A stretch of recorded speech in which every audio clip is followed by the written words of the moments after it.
செய்திகளுக்கு வரவேற்கிறோம். நான் உங்கள் மகேஸ்வரி.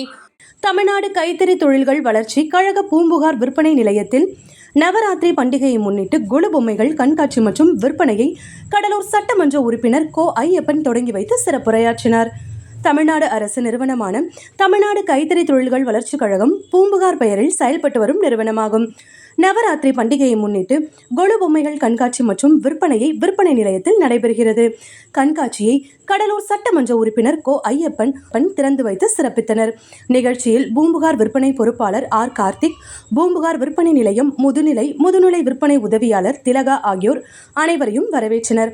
இந்த கண்காட்சியின் சிறப்பம்சமாக அனைத்து வகையான காகித கூழினால் செய்யப்பட்ட கொலு பொம்மைகள், மண்கொலு பொம்மைகள், தலையாட்டி பொம்மைகள், மரச்சிற்பங்கள், தஞ்சாவூர் ஓவியங்கள், கலைத்தட்டுக்கள், கைவினைஞர்களால் உருவாக்கப்பட்ட பல வகையான வண்ணமயமான மர சிற்பங்கள், சந்தன மாலைகள், பூஜை ஜாமான்கள் போன்றவைகள் கண்காட்சியில் இடம்பெற்றுள்ளன.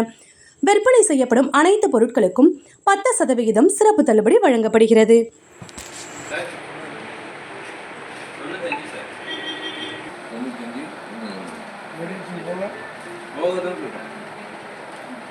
ஆக்சுவல் ரேட் வந்து 1.18.